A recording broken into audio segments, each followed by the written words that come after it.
Okay, so Peter Kerridge from the West Coast, good to have you here in Auckland. We don't get to see you very often in Auckland. What's brought you here this week? The annual Life Members function. I'd been to a few. Last year we fly out of Hokitika, and I was down at Hokitika ready to come, and the plane couldn't land, and so I had to just turn around and go home again. So and there's a cost factor to it as well. So I have been to a few, and I think the thing that prompted me especially was Sir Peter being inducted as a life member, and so I came up the day before to make sure I was going to get here in time. Have you had much to do with Sir Peter over the years? Yes, from afar, and then when the Kiwis were down on the coast, had a bit to do with Sir Peter, and we established a good working relationship, and myself and others, he's as close as the telephone when it comes to can you give us a hand on something, and he came to one of our functions, and he was supposed to come to our centenary last year, and the Kiwis put an extra game on playing Leeds, and he had to bail out. So we finished up having a successful function, and Graham Lowe came down as guest speaker, and the president, Harry Tamati, was there. It went off well, but we'd have loved Peter to be there, but that's the way it is. And I guess everyone in rugby league has a Sir Peter Leitch story. Do you have any memory that springs to mind?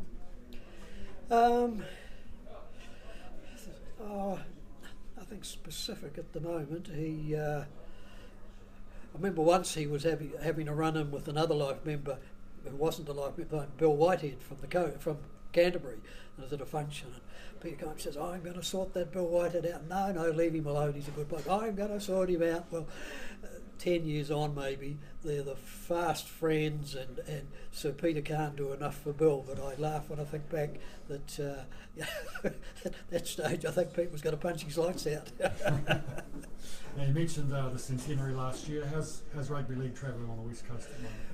Well, it's a battle. There's hundreds of jobs gone out of mining, and it's reflected in the economic situation on the coast, and whereas people sort of hung in there, and probably there was redundancy money, they survived, it's now starting to bite.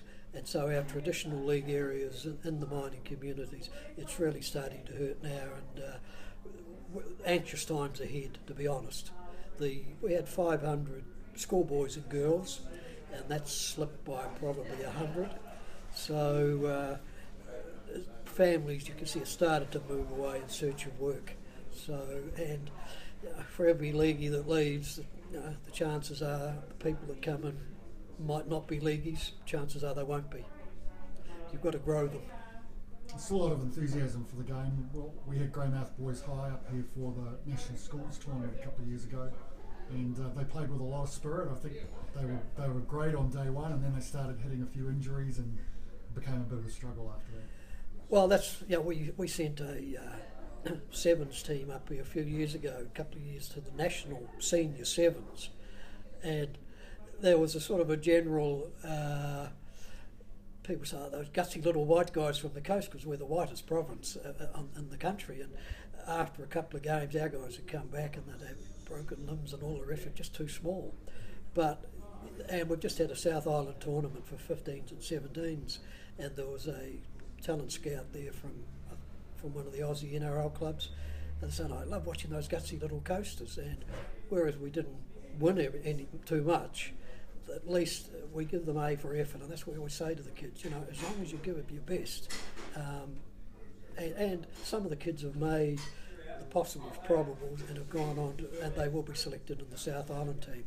So despite the high ends, it's an opportunity to showcase those good kids. So still enormous enthusiasm down there. People sort of almost weep when the Warriors lose up here. There's folk down home the same. And I guess, we like to say that it's more than just a game, and if the game gives those guys an opportunity, to improve their lives, or get some educational qualifications, and that's an achievement as well. Yes, and maybe because we're somewhat isolated, but people comment, and we think they're just average kids, but they go away to these tournaments and say, "Gee, your boys are polite," or they're well mannered, and all the rest of it. And we think, compared with some of the others, they are. So there's some good young kids there, and it's we're quite anxious to keep the game going because the potential is enormous. But for every 3 or 4 good kids, you need another 10 around them. So that's the challenge. Well, Peter, it's a pleasure to see you here. It's great to hear that the game's still alive on the West Coast, and New Zealand Rugby League certainly sends our best wishes to that area. Thank you, and we look forward to a check in the mail.